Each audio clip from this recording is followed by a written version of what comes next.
কত টাকার মালিক হবে,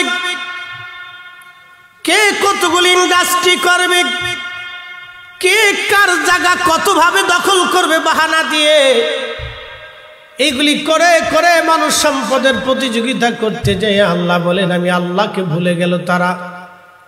কতদিন আল্লাহাকুমুত তাকাসুর হাত্তা যুরতুমুল মাকাবির, কবর পর্যন্ত, কবর পর্যন্ত, কবর কবর কবর, এরপরে আর কোনো সুযোগ নাই। এই যে দুনিয়ার সম্পদ, এগুলি মানুষের জন্য পরীক্ষা। হযরতে রাসূল করিম সহিহ বুখারীর কিতাবুল আম্বিয়াতে একটা ঘটনা লেখেন। পূর্ব জামানায় আল্লাহ তিনজন বান্দাকে পরীক্ষা করলো, তিনজন বান্দাকে পরীক্ষা করলো আমার রব। তার ভিতরে একজন হলো কুষ্ঠরোগী, সারা শরীরে কুষ্ঠরোগে ভরে গেল, দুর্গন্ধ শরীর থেকে, মানুষ তার সাথে কেউ আত্মীয়তা করতে চায় না, বসতেও চায় না, মিশতেও চায় না। লোকটা বড়ই বিপদগ্রস্ত। আর একজন লোক ছিল বাজান মাথায় টাক, আর একজন লোক ছিল অন্ধ। আল্লাহ একজন ফেরেশতাকে মানব আকৃতি দিয়ে পাঠাইল, তুমি যাও এই তিনজনকে যায় পরীক্ষা করে নিয়ে আসো। ফেরেশতা আসছে ওই কুষ্ঠরোগীর কাছে, এসে বলল আল্লাহর বান্দা তুমি কি চাও, তোমার মনের কি আশা আকাঙ্ক্ষা আছে বলো। বলে দেখো আমি কুষ্ঠরোগে আক্রান্ত, দুনিয়ার মানুষ আমাকে পছন্দ করে না, সারা শরীরে আমার দুর্গন্ধ, মানুষ আমার কাছে আসে না, সমাজ থেকে আমি বঞ্চিত, সমাজ থেকে আমি অনেক দূরে, আত্মীয় স্বজনরা আমার থেকে জুদা হয়ে গেছে। এই রোগ যদি আমার ভালো হয় আমি এটাই কামনা করি। ওই ফেরেশতা রূপী মানব রূপী ফেরেশতা ওই কুষ্ঠরোগের গায়ে হাত দিল। বিসমিল্লাহ বলে হাত দেওয়ার সঙ্গে সঙ্গে কুষ্ঠরোগ তার সমস্ত শরীর থেকে ভালো হয়ে গেল। ভালো হয়ে যাওয়ার পরে ওই ফেরেশতা, মানব রূপী ফেরেশতা বলল আল্লাহর বান্দা তুমি আর কি চাও।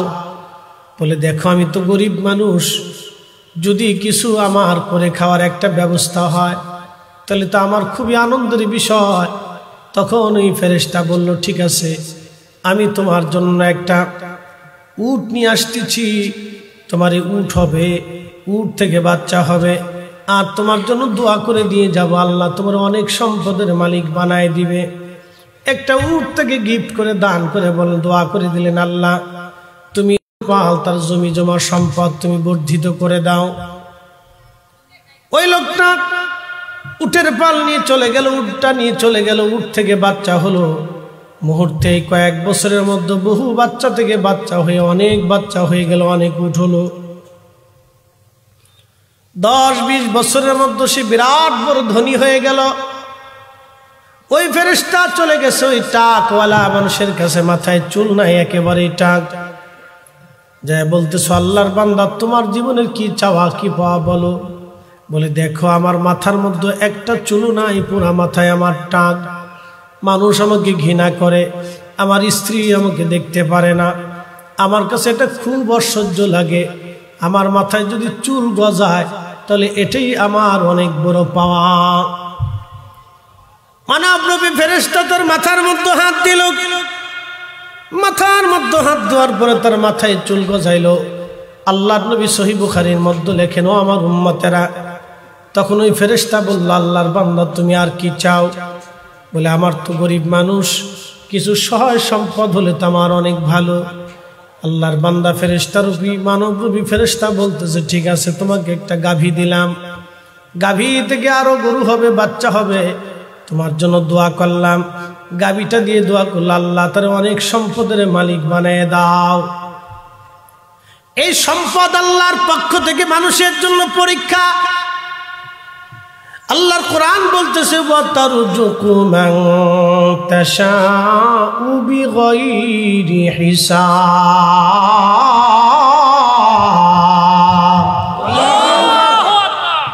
এই দেশের কিছু মানুষ খাবারের জন্য দিক শূন্য হয়ে ঘোরাফেরা করে, 2 মুঠো খাবারের জন্য। আবার অনেক মানুষ আছে খাবার খাইয়াই খাবার হজম করার জন্য ওষুধ তালাশ করে। কথা ঠিক কিনা? কেউ খাবার হজম করার জন্য ওষুধ খায়, কেউ খাবার পাওয়ার জন্য দিক শূন্য হয়ে ঘোরাফেরা করে, কোথায় গেলে খাবার পাবো। আল্লাহর পরিক্রমা এটা বাজান পরীক্ষা। ও চুনারুঘাটের মুসলমান, আহা এটা আল্লাহর অনেক বড় পরীক্ষা। কেউ খাবারের জন্য দিক শূন্য হয়ে ঘুরে, আবার কেউ খাবার হজম করার জন্য ওষুধ খাইয়া ঘুমায়। আমার দেশে কেউ ঘুমের জন্য ওষুধ খায়, আর কারো বিছনায় শুইলে ঘুম আইসা পড়ে। কি কথা ঠিক কিনা? কেউ ঘুমের জন্য ওষুধ খায়, আবার কেউ ঘুমানোর জন্য ওষুধ লাগে না, বিনা ওষুধই শোয়ার সাথে সাথে ঘুম এসে পড়তেছে। আল্লাহর বড় অনেক নিয়ামত। এই জন্য আল্লাহ সবারই রিজিক দেয় না, আল্লাহ সবারই সম্পদ দেয় না। আল্লাহ কাউরে দেয় কাউরে দেয় না, এটা আল্লাহর পরীক্ষা। কোরআন বলতেছে ওয়ালা নাবলুওয়ান্নাকুম বিশাইইম মিনাল খাউফি ওয়াল জু'i ওয়া নাকসিম মিনাল আমওয়ালি ওয়াল আনফুসি ওয়াস সামারাত।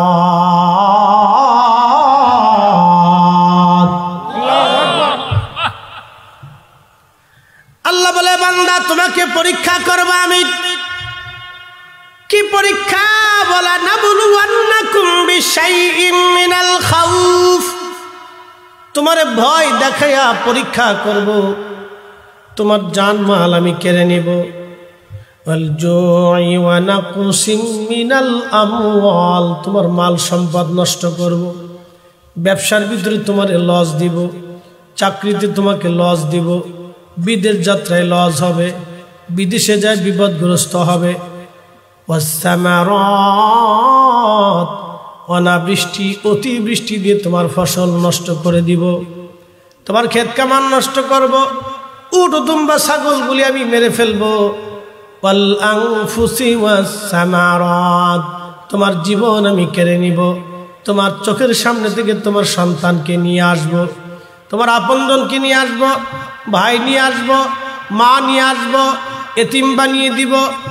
এইগুলি করে আমি আল্লাহ তোমাকে পরীক্ষা করব। হাবিব বন্ধু আমার, তাদের জন্য একটা সুসংবাদ, ওয়াবাশশিরিস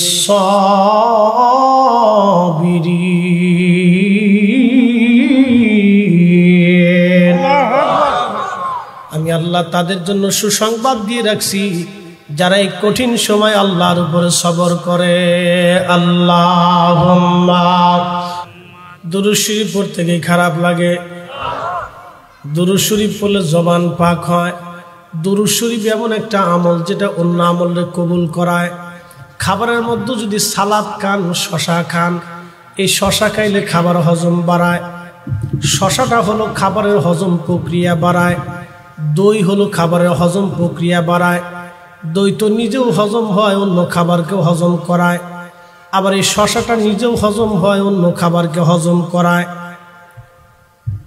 দুরূদ শরীফ নিজে তো এমনি কবুল, অন্য আমলকে কবুল করায়। মারহাবা বলবেন না? দুরূদ শরীফ অন্য আমলকে কবুল করায়, বিধায় আমরা মাহফিলে দুরূদ পড়াই। আমার দেশের আর এক শ্রেণী আছে দুরূদ পড়তে চায় না, তাদের কৃপণতা লাগে, আলসেমি লাগে। আমরা সুন্নিরা দুরূদ পড়ি। জমিন আল্লাহর, আল্লাহর জমিনে আল্লাহর নবীর দুরূদ চালু থাকবে। কথা বলেন ঠিক কিনা? আমার বিষয় হচ্ছে শানে রাসালাত। অনেক বড় ওয়াজ, এই ওয়াজ সারা জীবনও যদি ওয়াজ করি ওয়াজ শেষ হবে না বাপ। শুধু আজকে একটা তথ্য দিয়ে যায় আপনাদেরকে। বিশ্ববিখ্যাত একজন বাদশাহ, তার নাম হযরতে সুলতান মাহমুদ গজনবী রহমাতুল্লাহ আলাইহি। বিরাট বড় আল্লাহওয়ালা বাদশাহ ছিলেন। বর্তমান Afghanistan, Uzbekistan, Tajikistan, Azerbaijan, Turkmenistan, Afghanistan, পাকিস্তানের বিরাট একটা অংশ মিলে গজনি সাম্রাজ্য ছিল। এ সাম্রাজ্যের অধিপতি যিনি সুলতান মাহমুদ গজনবী, এত বড় বাদশাহ একদিন একটা মাদ্রাসার তলবে এলেন, রাজ দরবারে বাদশার সামনে যায় বাদ বলল, বাদশাহ আপনি আমাকে মাদ্রাসায় পড়ব প্রদীপের তেল কেনার পয়সা আপনি আমাকে দেন, আমি আপনার কাছে পয়সা পাই, আমাকে তেল কেনার টাকা দেন, আপনি আমার কাছে দেনা আছেন। বাদশা বলল, বালক কি বলো তুমি, আমি তোমার কাছে কিভাবে দেনা আসি, কোন মাধ্যমে তুমি আমার কাছে দাবি করতেছ? বলে, বাদশাহ আল্লাহর নবী আমাকে মাদ্রাসার তেল কেনার টাকা দিতে হুকুম দিয়েছেন, এই জন্য পাই।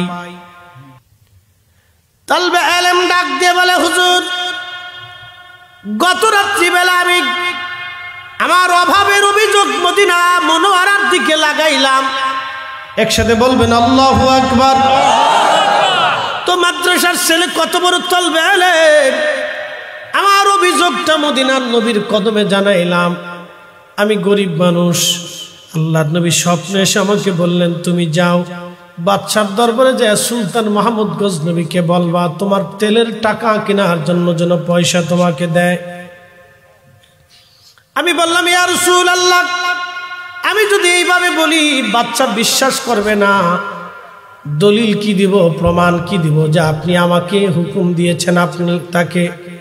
তখন আল্লাহর নবী বললেন, বেটারে তুমি বাদশার কাছে যা বলবা আজকে 7 রাত বাদশাহ সুলতান মাহমুদ গজনবী আমাকে একটা হাদিয়া পাঠাইতো, দুরূদ শরীফ হাদিয়া দিত, আজকে 7 রাত বাদশাহ আমার দুরূদ শরীফ হাদিয়া দেয় না।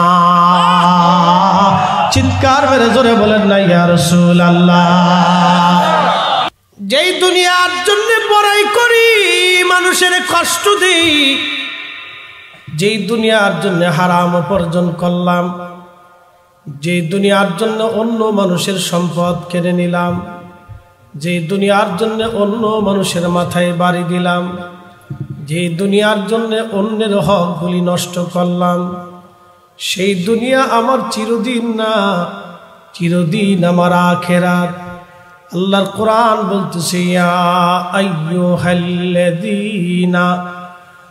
আমানু লা তুলহিকুম আমওয়ালুকুম ওয়ালা আওলাদুকুম আন যিকিরিল্লাহ।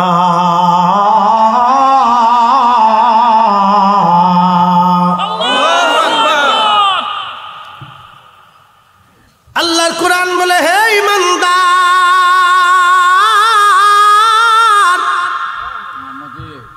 সম্পদের প্রেমে পড়ে, সন্তানের মোহে পড়ে তোমরা আমি আল্লাহর জিকির থেকে গাফিল হইও না।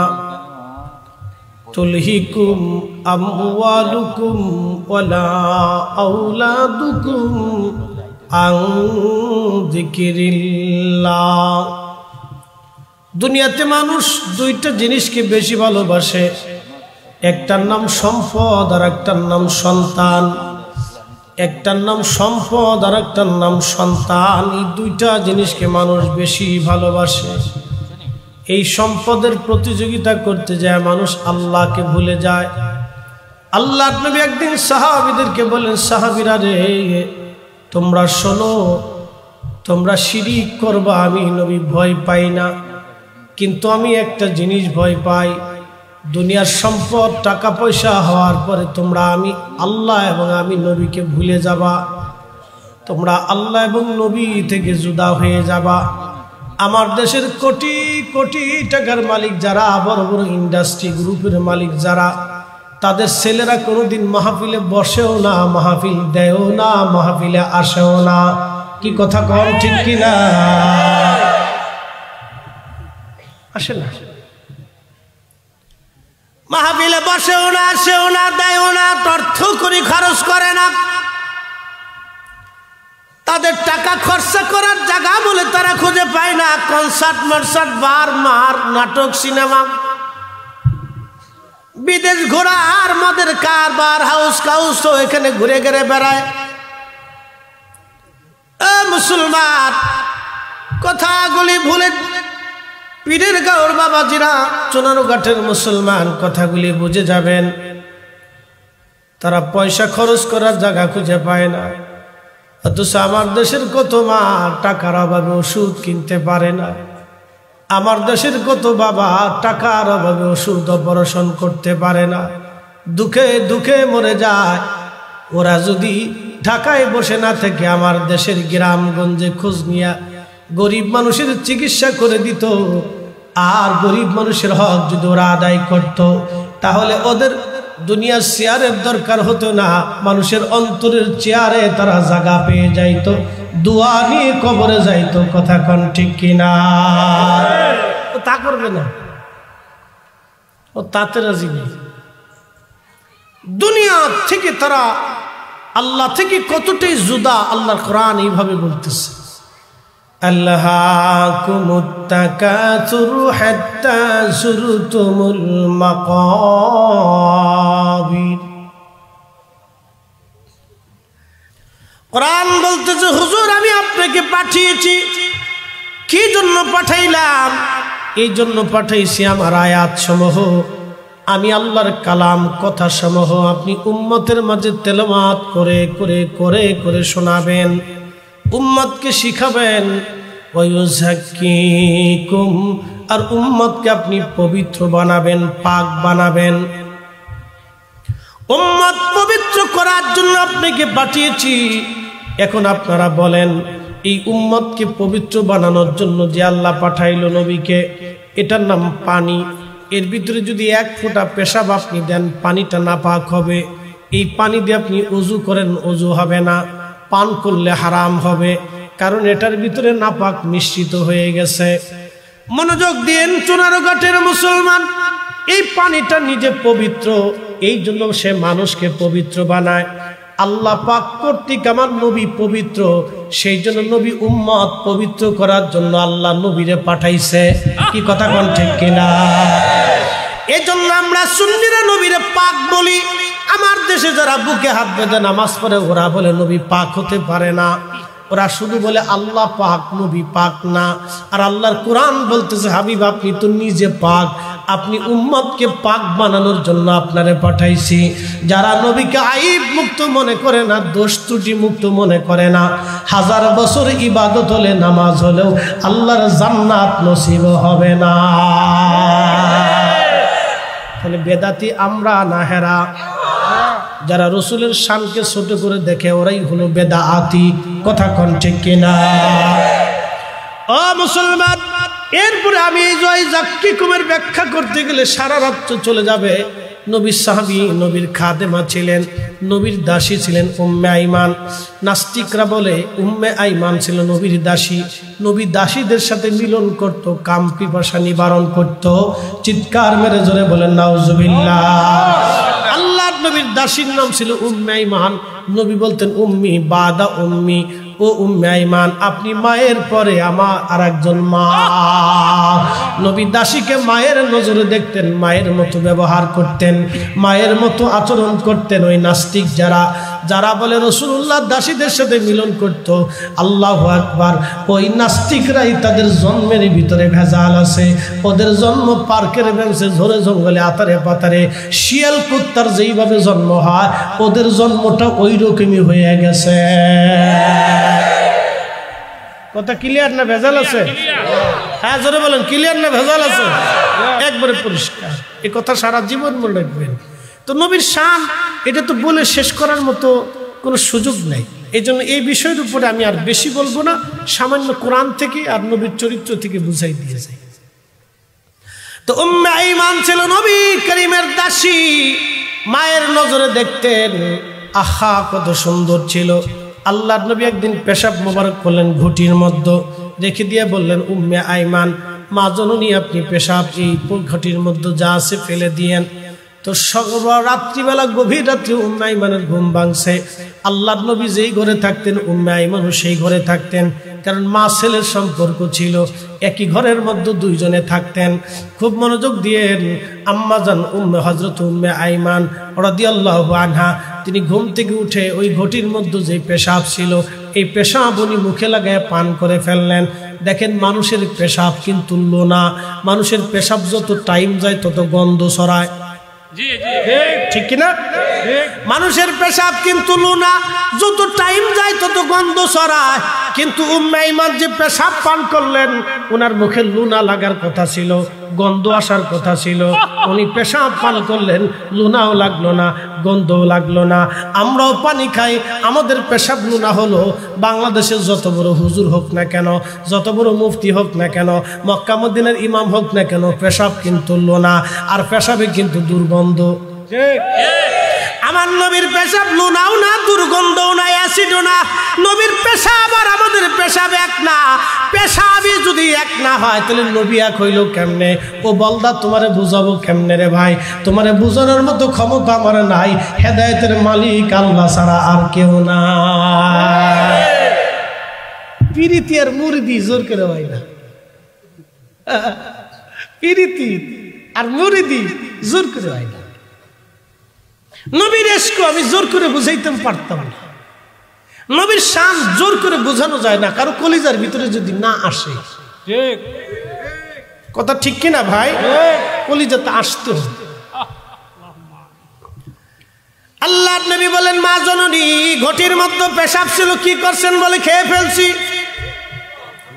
নবীজি ধমক দিলেন না, রাগ করলেন না, বমি করতে বললেন না যে আমার পেশাব হারাম, বমি করে ফেলে দেন।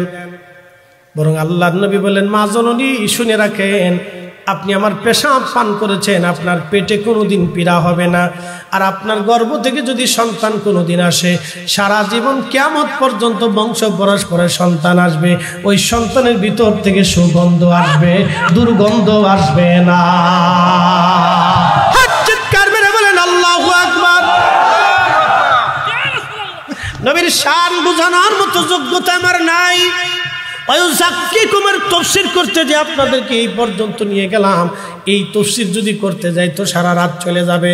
এরপরে আল্লাহ বলেন, ওয়ায়ুআল্লিমুকুমুল কিতাবা ওয়াল হিকমা, নবী গো, আপনি কিতাব শিক্ষা দিবেন এবং হিকমত আপনি শিক্ষা দিবেন। একটা আয়াতের তফসির সারা রাত করলেও শেষ হবেন না।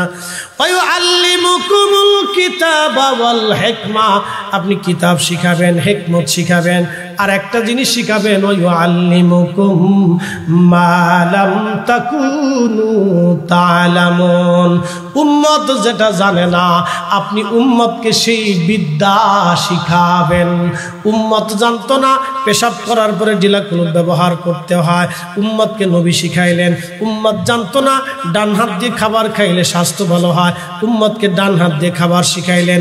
উম্মত জানতো না খাওয়ার পরে আঙ্গুল চাইতে খাইলে হজম শক্তি বাড়ে, উম্মতকে হজম শক্তি বাড়ানোর প্যাডিং শিক্ষা দিলেন। উম্মত জানে না 5 ওয়াক্ত নামাজের আগে মেসাক করলে মুখ পরিষ্কার থাকবে এবং তার পেটে কোনোদিন পীড়া হবে না, অসুস্থতা হবে না।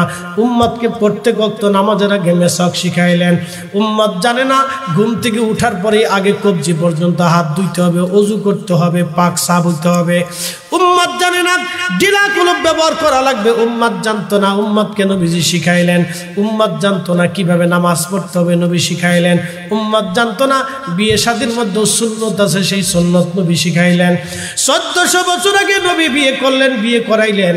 1400 বছর আগে বিয়ে হইতো মসজিদের মধ্যে, এখন বিয়ে হয় যেখানে সেখানে, আর আপনার ওই কি বলে ওই যে কমিউনিটি সেন্টারে। আর বিয়ে 1400 বছর আগের মেয়েরা বিয়ের রাত্রি কোরআন পড়তো, আর 1400 বছর পরে মেয়েরা বিয়ের রাত্রিবেলা ড্যাক্সেট বাজায় নাচে। তাহলে এই নাচুন্নি বেডির প্যাটের ভিতর থেকে যেই ফুলা আসবে, ফুলাও নাচুন্নি ফুলা। কি সভাপতি খারাপ করেছে, এটাও নাচুন্নি বুঝিয়া তারপরে যায়। উম্মতের নারীরা 1400 বছর আগে বিয়ে রাত্রি কোরআন পড়তো, আর উম্মতের নারীরা 1400 বছর পরে বেপর্দা থাকে। আগের দেশে আমাদের মুন্সি মোল্লা যারা ছিল, সারা 2-3 গ্রাম মিলে একটা মসজিদ ছিল। কথা ঠিক না? 2-3 গ্রাম মিলে একটা মসজিদ, একটা মসজিদের ইমাম সাহেব মুন্সি সাহেব বলতো। আপনাদের সিলেটে কি বলতো? মুন্সি কইতো, সাহেব কইতো, আর একটু ওদিকে গেলে গেলে সাহেব না। আপনাদের এলাকায় মুন্সি কইছো না, মিয়া সাহেব মুন্সি। তো মিয়া সাহেব সারা 3 গ্রামের একজন মিয়া সাহেব ছিল। মিয়া সাহেব খুব কড়া মিয়া সাহেব, পানির মধ্যে ফু দিলে মিয়া সাহেবের পানির ফুয়ের ভিতরে ওষুধ হয়ে গেছে। কি কথা কর না কেন? মিয়া সাহেব খুব কড়া মিয়া সাহেব আছে। যে বাড়ির মহিলা বেপরদায় রাস্তায় চলতো ওই বাড়ি খাইতো না। কি ঠিক আসতে গেলেন কেন? আর আজকে যারা মিলাদের বিরোধিতা করতেছে এদের খাবার দেন, খাইয়ে সাফ করে ফেলবেন, এরা আবার ফতোয়া দেয় মিলাদ হারাম। আর আগের যুগের মিয়া সাবরা বেপরদা বাড়ির বাড়িতে খাবার খাইছে না, তারা সারা জীবন মিলাদ করে গেছে। কি কথা কর না কেন? কথা উচিত কথা বললে মানুষ সব বেজার হয়ে যাবে। মুসলমান চুনারো ঘাটবাসী বুঝিয়া যান, ওই মিয়া সাহেব আর আমরা মিয়া সাহেব এক মিয়া সাহেব হইতে পারি নাই বাবা, এক মিয়া সাহেব হইতে পারলাম না, কিন্তু নাম মিয়া সাহেব। তার মানে জমজমের পানি আর মাম পানি কিন্তু এক পানি না, যতই ফ্রেশ হোক। কি কথা বল না? জমজমের পানি আর মাম পানি এক না, যতই মাম পানি রিফাইন করুন কিন্তু জমজমের পানি কোনোদিন হবে না, হবে না। মাম পানিরে যতই ফ্রেশ বানাইলে জমজমের পানি যদি না হয়, তাহলে বুঝতে হবে মিয়া সাহেব যতই আমল আখলাকে চরিত্রবান যাই কিছু হোক না কেন, আল্লাহ রসুলের জুতা মোবারকের মতো হবে না। কথা কান ঠিক কিনা? এই কথা সারা জীবন বুঝিয়ে কবরে যায়, নতুবা ফেরেশতার বাটাম চালান চলছে। বাটাম চালান কারে? আমরা ফরিদপুরের ভাষায় বলে বাটাম চালান, লাঠি চালান, খুব চালান। উরে বাপ রে বাপ, ল্যাংটা করে পিটান। পিটান কারে কয়? এক পিটুনিতে শরীরের 70 পর্দার চামড়া ফেটে উল্টে যাবে, আবার চামড়া লাগবে, আবার পিটানো হবে, আবার উল্টে যাবে, আবার চামড়া লাগবে। তো পিটানিটা কি? আর চামড়াটাও হবে 70 গজ মোটা, এত মোটার মোটা চামড়া, এক বাড়িতে পুরা চামড়া উঠে যাবে, আবার চামড়া লাগে, আবার ফিটিং, এরকম পিটুনি হবে। মুসলমান চুনারো ঘাটবাসী, উম্মত যাহা জানতো না নবী উম্মতকে তা শিখাবে। অনেক লম্বা ওয়াজ, আর যাব না। বলছিলাম ওই টাকলার কথা, তার অনেক সম্পদ আল্লাহ হয়ে গেল, ফেরেশতা চলে গেল ওই অন্ধর কাছে। অন্ধ, তুমি এই সময় কি চাও তুমি বলো। অন্ধ বলতেছে, দেখো আমি চোখে দেখি না, আমি যদি চোখের আলো ফিরে পাই তাহলে এর চাইতে আমার আর কোনো চাওয়ার কিছু নাই। মানবরূপী ফেরেশতা অন্ধের চোখের মধ্যে হাত বোলাই দিল, সাথে সাথে অন্ধ চোখের আলো ফিরে পাইল। এবার অন্ধকে বলতেছে, অন্ধ তুমি আর কি চাও আমার কাছে? বলে, আল্লাহর বান্দা আমি তো গরিব মানুষ, তুমি যদি আমাকে কিছু দিয়ে যাও তাহলে আমার সহজ সম্পদ হলে ভালো হয়। একটা ছাগল সাগি তাকে দেয়া হলো, অর্থাৎ একটা ছাগল দেওয়া হলো। এই সাগিটা দেওয়ার পরে বলা হলো, যাও দোয়া করে দিল, আল্লাহ তোমার অসংখ্য বরকত দিয়ে দিবে। তার এমন পরিমাণে ছাগল হইল, বিরাট বড় ছাগলের পাল, বিরাট বড় খামার হয়ে গেল। একজনের উটের খামার হইল, আর একজনের গরুর খামার, আর একজনের ছাগলের খামার হলো। আগের জামানাতে যার যত জমি ছিল সে তত ধনী, যার যত ছাগল গরু দুম্বা ছিল সে তত ধনী, যার যত ফলের বাগান ছিল সে তত ধনী, যার যত ফসল ছিল সে তত ধনী। এখনকার জমানাতে ওই সিস্টেম নাই। এখন যার টাকা বেশি, সোনা বেশি, সে তত ধনী। কথা ঠিক কিনা? এখন হলো যার টাকা যত, সোনা তত, তার তত ধনী। জমি জমা দিয়ে এগুলি কিচ্ছু হয় না। খুব মনোযোগ দিয়ে, গভীর মনোযোগ।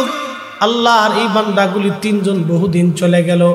আল্লাহ পাক বলেন, ও ফেরেশতা তুমি আবার যাও, আমি 3 জন বান্দাকে পরীক্ষা করে দেখি তারা আমার নিয়ামতের শুকর আদায় করে কিনা। ও ধনী,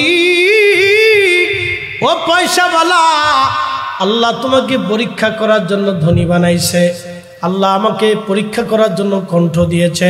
আল্লাহ আমাকে পরীক্ষা করার জন্য বক্তা বানাইছে। আমার চাইতে বহু এলেমালা কণ্ঠওয়ালা বাংলাদেশে আছে, কিন্তু ফরিদি সাহেব কিন্তু আর দ্বিতীয়টা নাই। কি কথা কন ঠিক কিনা? আমার মতো কণ্ঠওয়ালা, আমার চাইতে ভালো কণ্ঠওয়ালা বাংলাদেশে বহু আছে, আমার চেয়ে এলেমালা বউ আছে, আমরা যার হুজুরদের কাছে পড়তাম, তারা প্রথম স্থান দ্বিতীয় স্থানধারী অনেক বড় বড় আলেম ছিলেন। ও প্রথম স্থান দ্বিতীয় স্থান তৃতীয় স্থান বুঝেন নাই আপনারা? সারা বাংলাদেশে 2 লক্ষ ছাত্র যদি পরীক্ষা দিয়েছে, 2 লক্ষ ছাত্রের মধ্যে প্রথম। এরকম 3 জন টিচারের কাছে আমি পড়ছি। আবার একজন টিচার ছিল বুখারী শরীফ পড়তাম হুজুরের কাছে, হুজুর তেহরান ইউনিভার্সিটির লেকচারার ছিলেন। বুঝুন তো এবার তারা কত বড় হায়ার এডুকেটেড ছিল। মনোযোগ দিয়ে আর একজন বুড়া মুহাদ্দিসের কাছে পড়ছি, 40 বছর ধরে হাদিস পড়াইছে, জীবনে কোনোদিন জুব্বা আয়রন করে পড়ে নাই, এত বড় তাকওয়া ছিল। বলতাম হুজুর জুব্বাখানা খুলে দেন, একবার ধুয়ে আয়রন করে নিয়ে আসি। একটা জবাব দিয়ে বলতো, বাবা বাঁচবই কয়দিন, জুব্বা আয়রন করার দরকার কি? আগের যুগের আলেম, আমরা আলেম বাবা এক আলেম না বললেই হবে না। 40 বছর ধরে হাদিস পড়াইছে, বড় মুহাদ্দিস। যখন হাদিস পড়তো মনে হয়তো কোরআনের হাফেজ কোরআন পড়তেছে। ওনার সামনে কোন হাফেজে কোরআন শরীফে ভুল পড়লে উনি ধরে ফেলতেন, এত বড় মেধা ছিল। উনি হাফেজ সাহেব ছিলেন না, কিন্তু পড়লে ভুল হইলেই ধরে ফেলতেন। বন্ধু আমার খুব মনোযোগ দিয়ে শুনিয়া যান, তারা ওয়াজ করতে পারতো না। আমাকে বলতো, বেটা এত সুন্দর সুন্দর সাজায় সাজায় কথা কেমনে কও? আমি বলতাম, হুজুর আল্লাহ আপনারে দিছে আমরারে মানুষ বানানোর জন্য, আর আল্লাহ আমরারে দিছে সাধারণ পাবলিক বোঝানোর জন্য।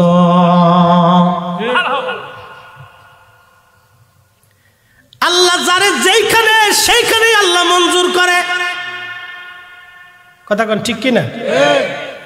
মুরগি পাহারা দেওয়ার জন্য শিয়াল যদি পালেন হবে না? কথা কোন লাগে? মুরগি পাহারা দেওয়ার জন্য যদি শিয়াল পালেন তো কাজ হয়ে গেছে। মুরগি পাহারা দেওয়ার জন্য কুত্তা পালতে হবে। যার যে কাজ তার সেই কাজে মানে। কথা ঠিক কিনা? যার যে কাজ আল্লাহ তার সেই কাজই দেয়। বন্ধু আমার খুব মুসলমান মনোযোগ দিয়ে শুনিয়া যান, আল্লাহ পরীক্ষা করার জন্য বান্দা পাঠাইছে। এই 3 জনকে আল্লাহ পরীক্ষা করবে। আপনার আমার জীবনেও আল্লাহ পরীক্ষা আসবে। এই 3 জনকে পরীক্ষা করার জন্য আল্লাহ আবার ফেরেশতারে পাঠাইছে। সেই ফেরেশতারে পাঠানোর পরে ওই যে উটের মালিক কুষ্ঠরোগী ছিল, ওই উটের মালিকের কাছে যা বলতেছে, ও আল্লাহর বান্দা, সহিহ বুখারীতে নবী বলতেছেন, ও আল্লাহর বান্দা তুমি শোনো, আমি 3 দিনের মুসাফির, ক্ষুধার্ত, বড় অভাবী, তোমার তো আল্লাহ অনেক উট দিছে, একটা উট দয়া করে তুমি আমাদের সদকা দিয়ে দাও। এই উটটা উটের উপর সরিয়া যাতে আমি আমার দেশে ফিরে যাইতে পারি। তখন ওই কুষ্ঠরোগ গালা বলল, কে বলছে আমি গরিব ছিলাম, আমি আগে থেকেই ধনী। শেষ। আল্লাহ বলেন, ফাযকুরুনি আযকুরুকুম ওয়াশকুরুলি ওয়ালা তাকফুরুন। আল্লাহু আকবার। বান্দা আমাকে স্মরণ করো, আমি তোমাকেও স্মরণ করব। তুমি আমার নিয়ামতের শুকরগুজার হও, কিন্তু না শুকরিয়া করিও না। বান্দারে তুমি আমার নিয়ামতের শুকর আদায় করো, না শুকরিয়া করিও না। আল্লাহ যেই হালতেই রাখে সেই হালতে আলহামদুলিল্লাহ। কি কথা বলেন ঠিক কিনা? যে হালতে রাখেন সেই হালতে কি আলহামদুলিল্লাহ। কথা কন না, সে হালতে কি আলহামদুলিল্লাহ। আল্লাহ কোরআন বলে, লা ইন শাকারতুম লাযিদান্নাকুম ওয়া লা ইন কাফারতুম ইন্না আযাবি লাশাদীদ।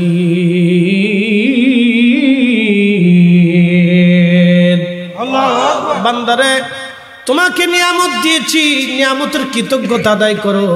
যদি কৃতজ্ঞ হও তাহলে আমি আল্লাহ নিয়ামত বাড়াই দিব, আর যদি অস্বীকার করো আমি আল্লাহ তোমাকে কঠিন শাস্তি প্রদান করব। এখন দেখেন এই 3 বান্দার পরীক্ষা চলে আসছে।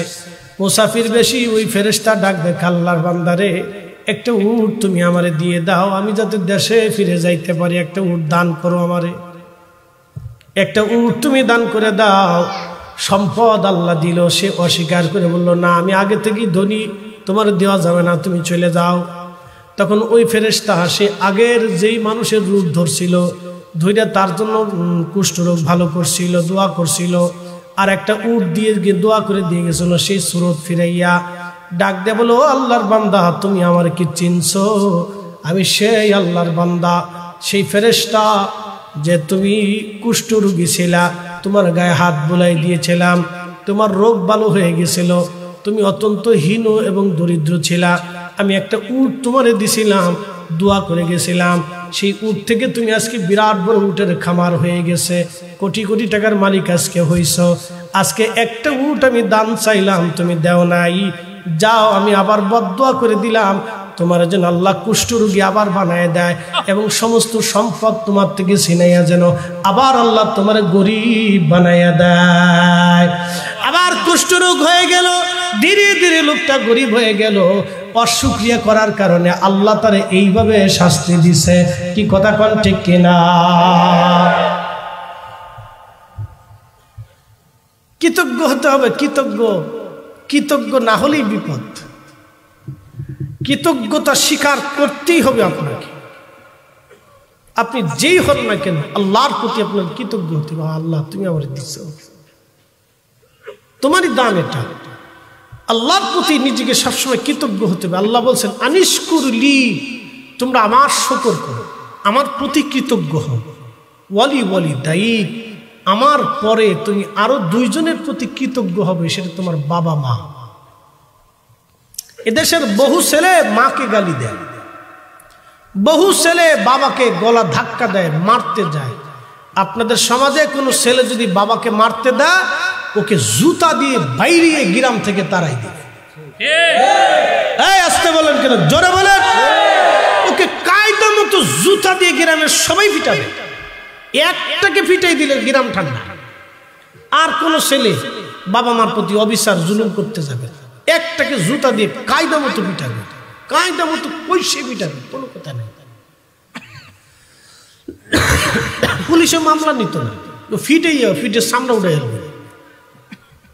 সবসময় ওয়াজ দিয়ে কাজ হয় না, মাঝে মধ্যে কিছু আওয়াজ মারতে হয়, বুঝতে পারছেন? এগুলো সামাজিক ব্যাধি, এগুলো সবসময় আমাদের ওয়াজ দিয়ে হয় না, মাঝে মধ্যে আপনাদেরও প্রচেষ্টার দরকার, ঐক্যবদ্ধতার দরকার। আনিশকুরলি, তোমরা আমার শুকর আদায় করবে।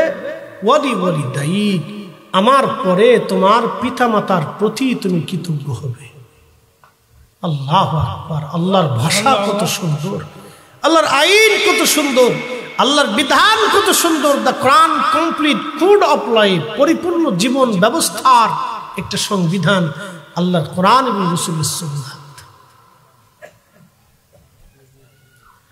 প্রিয় মুসলমান, আপনার কাছ থেকে আমার মালিক আল্লাহ সম্পদ ছিনাই নিয়ে যাবে যদি কৃতজ্ঞ আপনি না হন। এরপরে আমার আল্লাহ বলতেছেন, নবীজি বলতেছেন সহিহ হাদিসে, ও আমার উম্মতেরা, ফেরেশতা ওই দ্বিতীয় লোকটার কাছে গেল যার মাথায় টাক ছিল। সে যায় বলতেছে, আল্লাহর বান্দা, আমি দিনহীন মুসাফির, আমার একটা গরু দাও, গরু বিক্রি করে আমি আমার দেশে যাব। আমার একটা গরু দান করো, সদকা করো। তুমি তো গরিব ছিলা, আল্লাহ তোমার অনেক সম্পদ দিছে। ওই টাকওয়ালা ডাক দেখায়, না আমি আগে থেকে ধনী, তোমার কে বলছে আমি গরিব ছিলাম? গরু টরু তোমার দেওয়া যাবে না, তুমি চলে যাও, আজকে হবে না, যাও ভাগো। তখন ওই আল্লাহর বান্দা ফেরেশতা রূপী মানব তখন ওই আগের আকৃতি ধারণ করে বলতেছো, আল্লাহর বান্দা, তুমি কি আমাকে চিনছো? তুমি যেই দিন টাক ছিলা, সমাজের মানুষ তোমাকে অপছন্দ করত, তোমার স্ত্রী তোমাকে পছন্দ করতো না। আজকে দেখো, তোমার মাথায় আমি হাত বোলাই দিয়েছিলাম, তোমার মাথায় চুল হয়েছে। তুমি ক্ষীণ দরিদ্র ছিলা, অভাবী ছিলা। আমি একটা গাভী তোমাকে দিয়েছিলাম, আমি গাভী থেকে অনেক বাচ্চার দোয়া করে গেছিলাম। আল্লাহ তোমাকে অনেক সম্পদের মালিক বানাই দিছে। আজকে আমি তোমাকে পরীক্ষা করার জন্য আসছি। একটা গরু সদকা চাইলাম, তুমি দেও নাই। আল্লাহ তোমার আগের জায়গায় আবার করে দিক, আর তোমার অভাবী বানায় দিক। ওই লোকটাকে আমার আল্লাহ আবার টাক বানাই দিলেন, আবার আল্লাহ গরিব বানায় দিলেন। চিৎকার মেরে জোরে বলেন আল্লাহু আকবার। বলেন আল্লাহর ফয়সালা আছে না নাই?